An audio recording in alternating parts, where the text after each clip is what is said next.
धन धन सतगुरु तेरा ही आसरा। प्यारे सतगुरु जी की प्यारी साध संगत जी, आप सभी का हार्दिक स्वागत है अनमोल वचन यूट्यूब चैनल पर।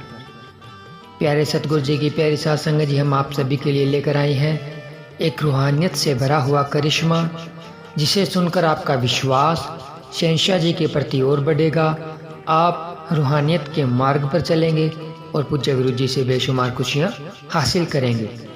तो प्यारे सतगुरु जी की प्यारी साध संगत जी, आप सभी के आगे वीडियो शुरू करने से पहले हाथ जोड़कर विनती है कि आप सभी ने इस वीडियो को लाइक शेयर जरूर करना है और वीडियो को देखते देखते रूहानी चमत्कार को सुनते सुनते सभी साध संगत ने सुमरन जरूर करना है जी, ताकि आपका डबल फल हो और आपको खुशियाँ ज़्यादा मिले। तो प्यारे सतगुरु जी की प्यारी साध संगत जी, आप सभी ने ध्यान पूर्वक इस करिश्मे को सुनना है और पूज्य गुरु जी की रहमतें लूटनी है जी। तो शुरू करते हैं प्यारे सतगुरु जी की प्यारी साध संगत जी। धन धन सतगुरु तेरा ही आसरा। मास्टर बाबू सिंह गांव, शकूर जिला फिरोजपुर, अपने प्यारे प्रीतम दयालु दातार जी की अपार रहमत का करिश्मा इस प्रकार बयान करता है। दिनांक 28 फरवरी 1992 को मैंने अपने परिवार सहित श्री मुक्तसर साहिब से गांव जंग जाना था फिरोजपुर। श्री मुक्तसर साहिब से बस करीब 3:30 बजे चली, जो श्री मुक्तसर साहिब से बस करीब 3:30 बजे चली, जो कि लगभग 4:30 बजे जलालाबाद पहुंची। उन दिनों पंजाब में बिगड़े हुए हालातों के कारण उस इलाके में शाम को 4-4:30 बजे के बाद बस या कोई और साधन मिलना असंभव था। इसलिए हमने रेलगाड़ी में जाने का विचार बना लिया। जलालाबाद से फिरोजपुर को जाने वाली गाड़ी भी करीब 4:30 बजे ही चला करती थी। जब हमारी बस जलालाबाद के रेलवे फाटक पर पहुंची तो रेलगाड़ी भी रेलवे स्टेशन पर पहुंच गई। अगली बस तो मिलनी ही नहीं थी, इसलिए हम रेलवे फाटक पर उतर गए और गाड़ी पकड़ने के लिए दौड़ना शुरू कर दिया। हम अभी फाटक से रेलवे स्टेशन की तरफ बीच की दूरी करीब 1 किलोमीटर की थी। थोड़ी दूर तक ही भागे थे कि इंजन ने सीटी मार दी। मैंने और तेज गति से दौड़ना शुरू कर दिया, परंतु परिवार वाले, पत्नी और छोटे छोटे बच्चे काफ़ी पीछे रह गए। मैंने उन्हें भी तेज़ दौड़ने के लिए कहा, लेकिन वे कितना दौड़ते। बात यह थी कि गाड़ी छूट जाने पर हमारे लिए बहुत भारी मुश्किल खड़ी हो जाती, क्योंकि उसके बाद न तो कोई बस आदि जानी थी और न ही किसी रेलगाड़ी का ही समय निर्धारित था। जलालाबाद में हमारी जान पहचान का मित्र, दोस्त या कोई रिश्तेदार भी नहीं था जिनके यहाँ रहकर रात काट लेते। इसलिए हमारी यही कोशिश थी कि अगर किसी तरह रेलगाड़ी मिल जाए तो ठीक है। इतने में इंजन ने दूसरी सीटी दे दी, भाव कि ड्राइवर गाड़ी चलाने को तैयार है। सिग्नल और टोकन भी मिल गया और गार्ड की अनुमति की इंतजार है। गार्ड ने भी सीटी बजा दी, भाव ड्राइवर को चलाने की आज्ञा दे दी। मैंने और तेजी से दौड़ना शुरू कर दिया और बच्चों को भी कहा कि वे भी तेज दौड़े, परंतु गाड़ी पकड़ना बिल्कुल भी असंभव था। और कोई रास्ता न देखकर मैंने अपने प्यारे दातार जी के पवित्र चरणों में सच्चे हृदय से धन धन सतगुरु तेरा ही आसरा का नारा बोलकर यह अर्ज कर दी कि अच्छा पिताजी, जैसा आप जी को मंजूर है। इसके साथ ही अपनी कोशिश और तेज कर दी। दूसरे ही पल मैंने इस बात का बहुत भारी पश्चाताप हुआ कि मुझे इस मामूली सी बात के लिए अपने मुर्शिद को अरदास नहीं करनी चाहिए थी और नारा नहीं बोलना चाहिए था। मैं अंदर से अपने आप को बराबर कोस भी रहा था कि गाड़ी को रोकने के लिए धन धन सतगुरु तेरा ही आसरा नारा बोलकर मैंने अपने सतगुरु को बेवजह तकलीफ पहुंचाई है।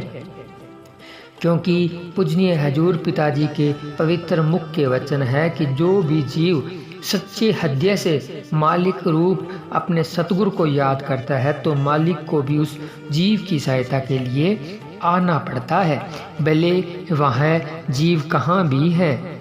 मालिक को याद करने की ही देर थी कि सर्व समर्थ दातार जी खुद पीछे से एक साइकिल सवार के रूप में आए और मुझे यह कहकर रेलवे प्लेटफार्म की ओर बढ़ गए कि आप लोग आराम से आए, हम जाकर गाड़ी रुकवाते हैं। गाड़ी पहले ही कुछ लेट थी और पल पल और लेट होते देखकर ड्राइवर गाड़ी के गार्ड की अनुमति लेने के लिए उद्देश्य से हॉर्न पर हॉर्न बजाया जा रहा था। इधर गाड़ी से न कोई माल उतारा जा रहा था और न ही कोई चढ़ाया जा रहा था। फिर भी गार्ड साहब चाहते हुए भी हाथ में पकड़ी हुई हरी झंडी को हिलाकर गाड़ी चलने की अनुमति नहीं दे पा रहा था।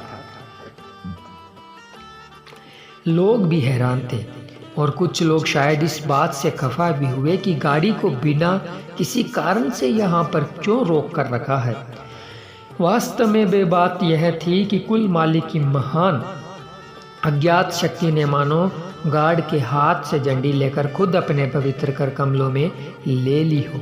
अभी भी काफ़ी फासला बीच में था। इंजन की सीटी सुनकर उसने और तेज़ भागना शुरू कर दिया। मैं तो लगभग प्लेटफार्म तक पहुंच चुका था।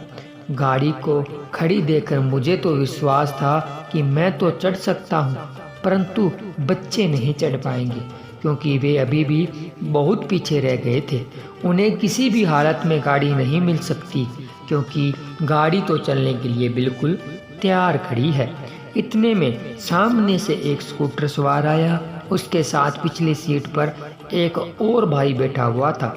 उसने मुझसे कहा कि जल्दी करें, गाड़ी आपकी इंतजार में खड़ी है। इस पर मैंने उनसे विनम्रता से कहा कि मैं तो लगभग प्लेटफार्म पर पहुंच ही गया हूं, लेकिन बच्चे अभी काफ़ी पीछे आ रहे हैं। अगर आप उनकी मदद कर दें और उन्हें स्कूटर पर चढ़ा ले जाएं तो आपकी बहुत मेहरबानी होगी। उस स्कूटर सवार भाई के अंदर बैठकर भी पूज्य हजूर पिताजी ने सौम्य काम लिया। उसने अपने साथी को वहीं पर उतार दिया और मेरे बच्चों को बैठाकर प्लेटफार्म पर ले आया। इतने में खुद भी दौड़कर मैं गाड़ी तक पहुंच गया। हमारे गाड़ी पर चढ़ते ही गाड़ी चल पड़ी और धीरे धीरे प्लेटफार्म को छोड़ने लगी। जब हम गाड़ी पर चढ़ रहे थे तो हमें एक बुजुर्ग की यह आवाज़ बिल्कुल साफ सुनाई दी।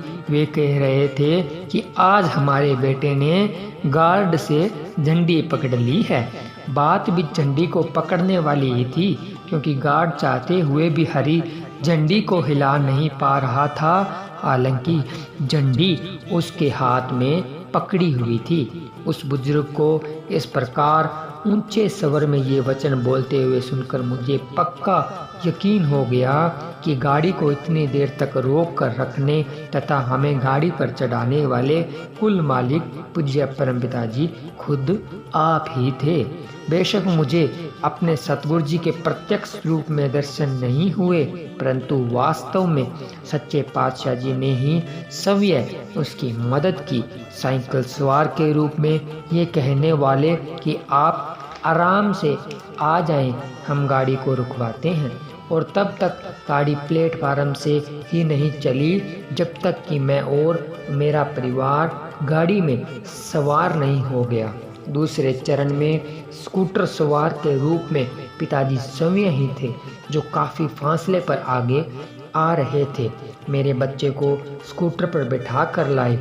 इस सच्चाई का प्रमाण उनके इस वचन से स्पष्ट जाहिर है जो उन्होंने मुझसे कहा कि जल्दी करें, गाड़ी आपकी इंतजार में ही खड़ी है। तीसरे चरण में तो प्यारे दाताजी ने इस सच्चाई को तीसरे चरण में तो प्यारे सतगुरु जी ने इस सच्चाई को बिल्कुल स्पष्ट कर दिया कि गाड़ी के गार्ड को हरी झंडी हिलाने ही नहीं दी। हालांकि ड्राइवर सीटी पर सीटी दिए जा रहा था। गाड़ी में सवार हो जाने पर अपने प्रीतम प्यारे के इस महान परोपकार को प्रत्यक्ष देखकर मेरा मन भर आया। मेरी आंखों में अपने प्यारे सतगुरु जी के प्यार व खुशी से विराग्य आंसू भर आए। मुझे अंदर से ऐसा एहसास हुआ जैसे पूजनीय हजूर पिताजी कह रहे हो, बेटा तू कौन सा हमें यह कहकर नारा लगाया था कि हे सतगुरु, यदि हमें गाड़ी पर चढ़ाए तो माने। जैसे कि पवित्र गुरबाणी में दर्ज है, सच्चा सतगुरु सेवे सचू संभालिए, अंत खुलोहा आई जी सतगुर अग्गे गाली। संत महापुरुषों के ये वचन 100% सच है कि जब भी कोई प्रेमी भगत सच्चे हृदय से अपने सतगुरु को याद करता है तो घट घट के जाननहार तुरंत उस जीव की मदद के लिए पहुंच जाते हैं। चाहे सतगुरु का वह प्यारा जीव सच्चा प्रेमी कहीं पर भी है, मालिक सतगुरु दाता अपने निज स्वरूप में उसे इसी प्रकार अपनी रहमत का सहारा देकर एहसास करवा देता है कि भाई हम हर समय अपने जीव के साथ रहते हैं। धन धन सतगुरु तेरा ही आसरा, धन धन सतगुरु तेरा ही आसरा। तो प्यारे सतगुरु जी की प्यारी साथ संगत जी, आप सभी ने सुना शहंशाह जी का एक अपार रहमत भरा हुआ करिश्मा। जिस तरह से पूज्य गुरु जी फरमाते हैं कि चाहें 7 समुद्र पार भी अपने सच्चे सतगुरु का शिष्य हो, वो अगर वहाँ पर भी सच्चे दिल से याद करता है तो मालिक उसकी सहायता के लिए ज़रूर आते हैं। तो आप सभी के लिए हम एक और करिश्मा इसी में लेकर आए हैं, तो आप सभी साथ संगत ने वो करिश्मा भी पूरा ज़रूर सुनना है। बहुत ही ज़बरदस्त करिश्मा है, पूज्य गुरु जी की अपार रहमत भरा हुआ करिश्मा है। तो प्यारे सतगुरु जी की प्यारे साथ संगत जी, हम आपको एक और करिश्मा सुनाने जा रहे हैं जिसे सुनकर आपका विश्वास और ज़्यादा मजबूत होगा। कुछ भी नहीं, 10-15 मिनट और लगेंगे। साथ साथ सुमरन कर लीजिए और साथ साथ करिश्मा सुनिए ताकि ज़्यादा से ज़्यादा समय रूहानियत में लगे।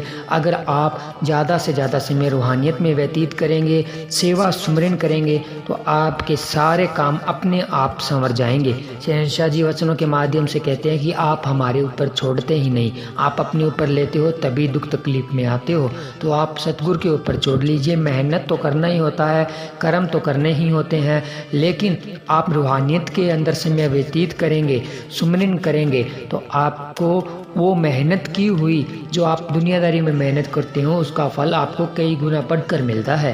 तो प्यारे सतगुरु जी की प्यारी साथ संगत जी, मन जालिम हमें ज़रूर टोकता है क्योंकि इसमें कोई उसके लिए मसाला नहीं होता, लेकिन आत्मा के लिए मसाला नहीं, पूरी की पूरी खुराक होती है रूहानियत के मार्ग में। जब हम रूहानियत से जुड़े हुए वीडियो सुनते हैं या देखते हैं या सुमरन करते हैं, तो इसीलिए हम आपके लिए ज़्यादा से ज़्यादा लंबे लंबे वीडियो लेकर आते हैं ताकि आप सुमरन ज़्यादा कर सकें पूज्य गुरु जी से। वैसे तो हमारा सुमरन करना मुश्किल हो जाता है कि हम बैठकर सुमरन करते हैं, तो ये मन जालिम किसी न किसी बातों में उलझा लेता है।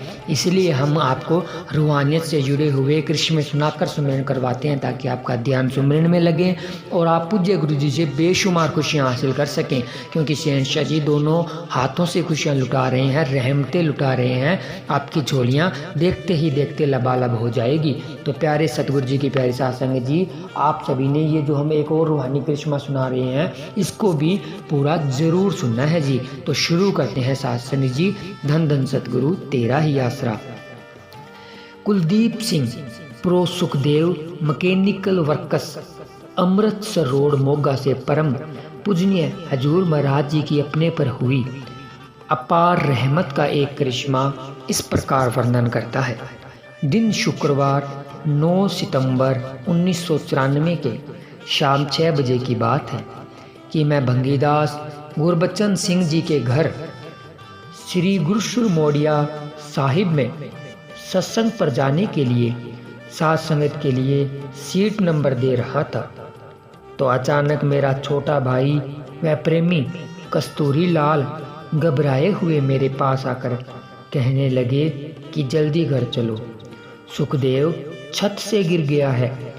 मैंने बिना किसी घबराहट के उन्हें पूछा कि कैसे गिरा, तो उन्होंने कहा कि जंगला टूट गया है। मेरे मन में ख्याल आया कि लड़का ख़त्म हो गया होगा क्योंकि बाहर वर्कशॉप पर लोहे का सामान पड़ा रहता है, उस पर गिर गया होगा। चलो, मालिक कोई बहुत बड़ा कर्म काट रहा है। इसलिए मैंने उन्हें यह कहकर वापस भेज दिया कि हमें अभी आधा घंटा लगेगा। जब आधे पौने घंटे बाद मैं घर गया तो काफ़ी बहनें बैठी हुई थी और मेरे घर वाले भी काफ़ी घबराहट में थे। पूछने पर घरवाली कहने लगी कि तुम्हें केवल सेवा की ही रहती है, घर की, बच्चों की कोई परवाह नहीं। मैंने कहा, मालिक पर भरोसा रखो और बैठकर नाम का सुमिरन करो। अगर अपने साथ उसका कोई संबंध है तो मालिक इसे बिल्कुल ठीक कर देगा, पर बताओ तो सही वो है कहाँ। उनके बताने पर मैं doctor Satpal railway road Moga के पास पहुँच गया। डॉक्टर साहब एक्सरे कर रहे थे। एक्सरे की रिपोर्ट के अनुसार खोपड़ी वाली हड्डी करेक्ट थी। डॉक्टर साहब कहने लगे कि इसको जल्दी ही दयानंद अस्पताल लुधियाना में ले जाओ। अपने शहर में इसका कोई भी विशेषज्ञ डॉक्टर नहीं है। जब हम रिक्शा पर घर वापस लौट रहे थे तो रास्ते में मुझे अजीब तरह की खुशी मिल रही थी, क्योंकि मेरे पास केवल 100 रुपया था जो मैंने 10/9/1994 को सत्संग पर जाने के लिए रखा था। मैं सोच रहा था कि पिताजी, मैंने जाना तो सत्संग पर था, पर मुझे किधर भेज रही हो? चलो, आप जी की इच्छा। उस समय घर में पैसे नहीं थे। जब मैं घर पहुंचा तो प्रेमी व और सज्जन मित्र कहने लगे, लड़के को जल्दी लुधियाना ले जाओ। वे 5-5, 10-10 हज़ार रुपया भी साथ लेकर आए और कहने लगे, तुम पैसे ले जाओ, क्योंकि दयानंद अस्पताल लुधियाना वाले कम से कम 20,000 रुपया तो पहले ही जमा करवा लेते हैं। इसलिए उनके कहने पर मैंने 5,000 रुपये ले लिए। मेरा एक दोस्त मास्टर गुरदेव सिंह कार ले आया। वह कहने लगा, जल्दी चलो। उस समय रात के 9:30 बजे थे। बूंदाबांदी भी हो रही थी। जब कार में बैठने लगे तो हमारे मोहल्ले का डॉक्टर किरणजोत सिंह सोडी आ गया, जो कि रात को बिल्कुल भी कभी मरीज को नहीं देखता था। वह गली में से छाता ऊपर लिए सामने आया और कहने लगा, बच्चे का क्या हाल है? तुम जल्दी बच्चे को अपने अस्पताल में ले जाओ। हम आपस में विचार विमर्श करके बच्चे को उसके अस्पताल में ले गए। अस्पताल जाने पर एक्सरे की रिपोर्ट देखकर डॉक्टर साहब कहने लगे कि तुम इसे दयानंद अस्पताल लुधियाना में ले जाओ। डॉक्टर ने कहा कि वहाँ मेरा एक class follow doctor M.K. Sobti है, मैं उसे चिट्ठी लिख देता हूँ। उसने चिट्ठी लिख दी। हम दयानंद अस्पताल लुधियाना पहुँच गए। अस्पताल में पूछने पर पता चला कि डॉक्टर M.K. सोबती छुट्टी पर है। रात के 11 बजे थे। हमने बच्चे को दाखिल करवा दिया। उन्होंने हमसे 2,000 रुपये एडवांस जमा करवा लिए और सीटी स्कैन करने के लिए 2,200 रुपये जमा करवा लिए। जब सीटी स्कैन करने लगे तो बच्चा घबरा कर खड़ा हो गया। 2 बार ऐसा करने पर वहाँ की लेडी डॉक्टर, जो कि सीटी स्कैन कर रही थी, नींद का टीका भरकर ले आई। परम पिताजी की रहमत से मेरे मन में ख्याल आया कि अगर नींद का टीका लगा दिया तो इसकी तकलीफ का बिल्कुल पता नहीं चलेगा। इसलिए मैंने उसको नींद का टीका न लगाने दिया। बच्चे को समझाकर सीटी स्कैन करवा दी गई। समय करीब सुबह 2 बजे का था। हमारा बेड इमरजेंसी वार्ड में था। एक पतले से शरीर के डॉक्टर साहब आकर बोतल ग्लूकोज जो कि लगी हुई थी देखकर वापस जाने लगे तो मैंने उनसे पूछा, डॉक्टर साहब बच्चा कैसे है? तो वह कहने लगे कि इसकी खोपड़ी उखाड़नी पड़ेगी, इसलिए इसे इमरजेंसी में रखा है। इसको 10-10 मिनट बाद हिलाते रहो। अगर होश में रहा तो सुबह उखाड़ देंगे। अगर दिमाग में ज़्यादा खून पड़ने से कोई दौरा पड़ गया तो अभी उखाड़नी पड़ेगी। डॉक्टर साहब चले गए। मैं मेरे बच्चे और माता पिताजी से विनती का शब्द बोला उस समय बच्चे का सिर मेरी गोद में था।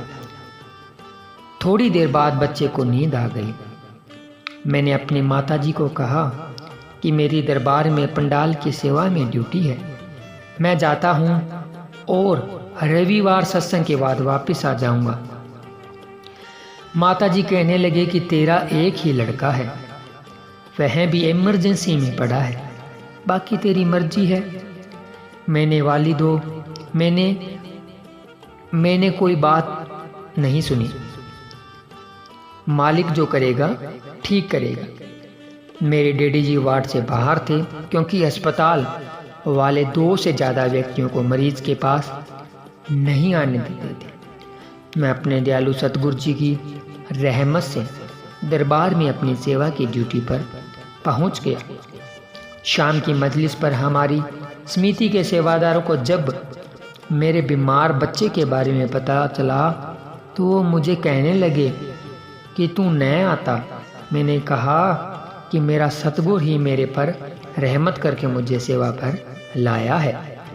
हमारी समिति के सेवादार मुझे कहने लगे कि अपने बच्चे के बारे में पिताजी के पास अर्ज कर ले।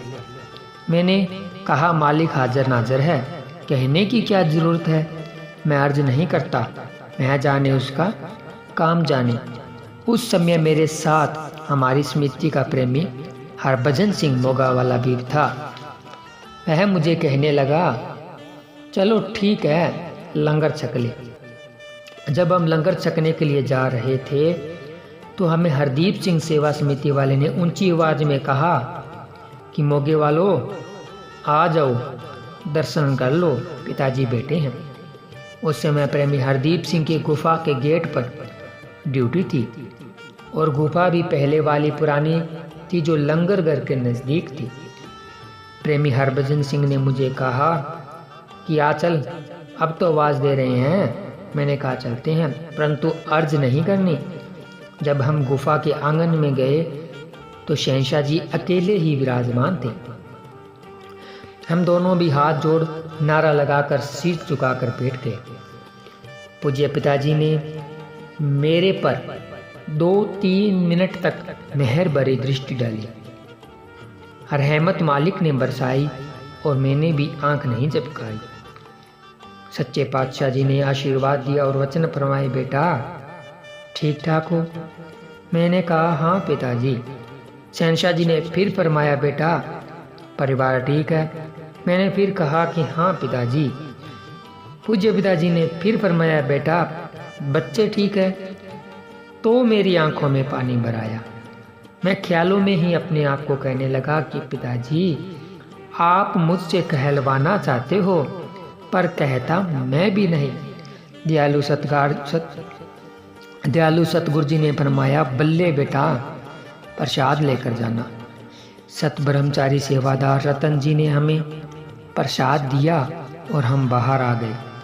जब बाहर आए तो हमें पंडाल समिति के 2 सदस्य कृपाल सिंह और गुरजंट सिंह फरवाई मिले। जब हमने पूज्य पिताजी द्वारा फरमाए वचन सुनाए तो वह कहने लगे कि अब ऑपरेशन की जरूरत नहीं पड़ेगी। दूसरे दिन सत्संग के बाद मोगे के बहुत सारे सेवादार मेरे साथ लुधियाना गए।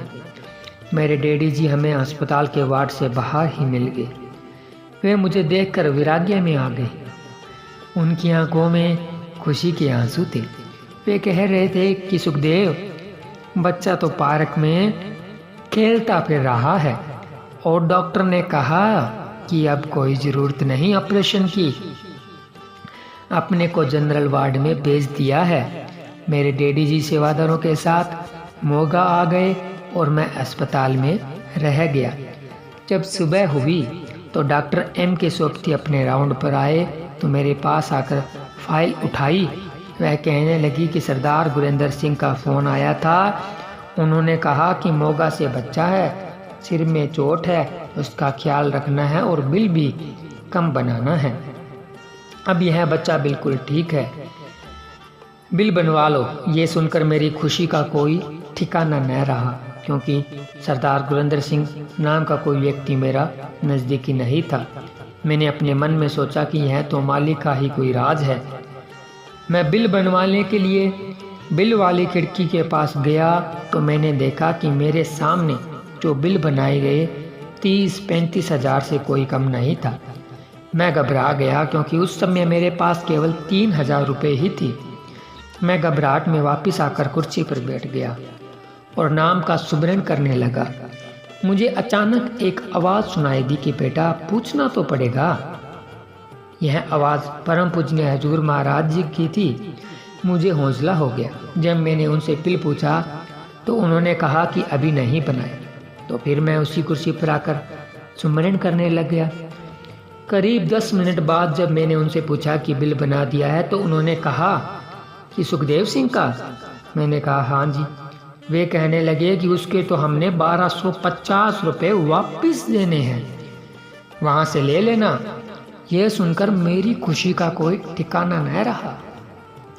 उसके बाद मेरा उपरोक्त पत्र पूजनीय पिताजी की हजूरी में शाम की मजलिस में पढ़ा गया।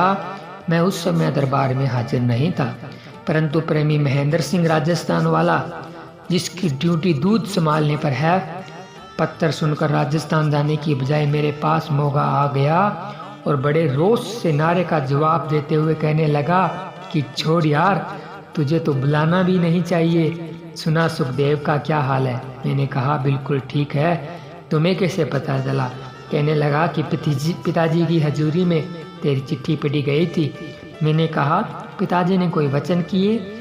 उसने कहा पिताजी ने फरमाया जिसका एक ही लड़का हो, वह भी दयानंद अस्पताल में इमरजेंसी में पड़ा हो, वह अपने बेटे की परवाह न करते हुए सेवा पर हाजिरी लगवाता है तो भाई मालिक को भी उसकी लाज रखनी पड़ती है। जो प्रेमी सतगुरु की रजा में रहते हैं वह अपने सतगुरु पर दृढ़ विश्वास रखते हैं। उनके दुख सूली से सूल बनाकर काट दिए जाते हैं, जैसा कि उपरोक्त करिश्मे से स्पष्ट है। धन धन सतगुरु तेरा ही आसरा। प्यारे सतगुरु जी की प्यारी साथ संगत जी, इससे बड़ा करिश्मा और आप क्या सुनेंगे शहंशाह जी के बारे में। रोम रोम में रोंगटे खड़े हो जाते हैं जब हम ऐसा करिश्मा सुनाते हैं या सुनते हैं। इसलिए हम आपको सुनाते हैं ताकि आपका विश्वास इतना मजबूत हो जाए और आप सेवा सिमरन में लग जाएं। और जो आप खुशियों से वंचित है, जो शहंशाह जी हमारे लिए लेकर आए हैं, जो हमें देना चाहते हैं, लेकिन हम इस मोह जाल में फंस कर दुनिया के वो खुशियाँ लूटने से वंचित हैं। तो प्यारे सतगुरु जी की प्यारी साथ संगत जी, जब आप ऐसे रूहानियत से भरे हुए करिश्मे सुनते हैं तो सतगुरु जी के ऊपर विश्वास दृढ़ होता है, सेवा सिमरन में मन लगता है, शहंशाह जी से खुशियाँ हासिल करते हैं। इसीलिए हम आपको ऐसे रहमत भरे हुए करिश्मे सुनाते हैं। तो आप क्या अरदास करते हैं कि आप करिश्मों को पूरा ज़रूर सुना कीजिए ताकि बेशुमार खुशियाँ आपको मिल सकें। तो आप जी को ये वीडियो ये करिश्मे कैसे लगे कमेंट करके ज़रूर बताएं। और आप जी के आगे हाथ जोड़कर विनती है कि अगर अभी तक आपने हमारे चैनल को सब्सक्राइब नहीं किया है तो चैनल को सब्सक्राइब ज़रूर कर लीजिए ताकि आप रूहानियत से भरे हुए वीडियो देख सकें और शहंशाह जी से बेशुमार खुशियाँ लूट सकें। तो प्यारे सतगुरु जी की प्यारी साथ संगत जी, आप सभी का हम तहे दिल से धन्यवाद करते हैं कि आप सभी ने पूज्य गुरु जी के जो करिश्मे सुने और साथ साथ सुमरन किया। सतगुरु जी के अपार रहमत है आप सभी के ऊपर। तो आप सभी ने ज़्यादा से ज़्यादा वीडियो को लाइक और शेयर करना है ताकि ज़्यादा से ज़्यादा साथ संगत हमारे करिश्मे सुन सके। तो जिन भी बहन भाइयों ने करिश्मा पूरा सुना है, क्योंकि लंबा वीडियो था, वो नारा ज़रूर लगाएं।